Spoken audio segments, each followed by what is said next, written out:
শেষে কোরআনের জন্য ভালোবাসি, জোরে বলেন ঠিক না ঠিক? তিনি একজন কোরআনের পাখি ছিলেন, কোরআনের কথা বলতেন, সেই জন্য আমরা ওনাকে ভালোবাসি।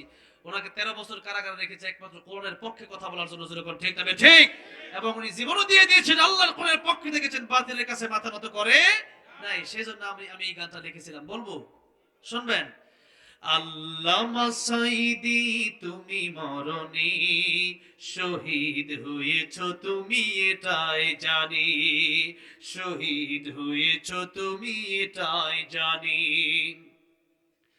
কারাগারে কাটালে 13টি বছর, বাতিল কেঁপেছে তোমায় দেখে থর থর, ঠিক না ঠিক?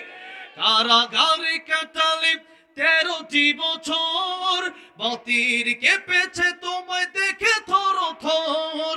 তুমি যে ছিলে মোদের নয়ন মনি, শহীদ হয়েছ তুমি এটাই জানি। আল্লামা সাঈদী তুমি মরণি শহীদ হয়েছ তুমি এটাই জানি, শহীদ হয়েছ তুমি এটাই জানি। দেখা তো হবে না আর এই জীবনে, দেখা হবে জান্নাতে ফুল বাগানে। দেখা তো হবে না আর এই জীবনে, দেখা হবে জান্নাতে ফুল বাগানে। এই আশা কবুল করো আল্লাহ তুমি, পড়েন আমিন। এই আশা কবুল করো আল্লাহ তুমি, শহীদ হয়েছ তুমি এটাই জানি। আল্লামা সাঈদী তুমি মরণি শহীদ হয়েছ তুমি এটাই জানি।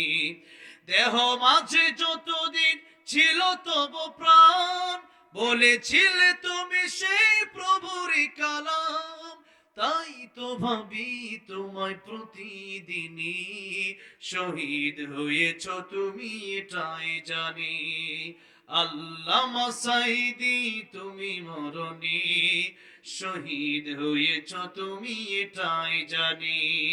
আয় আল্লাহ রাব্বুল আলামিন, আল্লাহ আল্লামা সাঈদীর কবরকে তুমি জান্নাতের বাগান বানায় দাও, জান্নাতুল ফেরদাউসের উচ্চ জান্নাতের উচ্চ মাকাম তুমি তাকে দান করো, জোরে বলেন আমিন।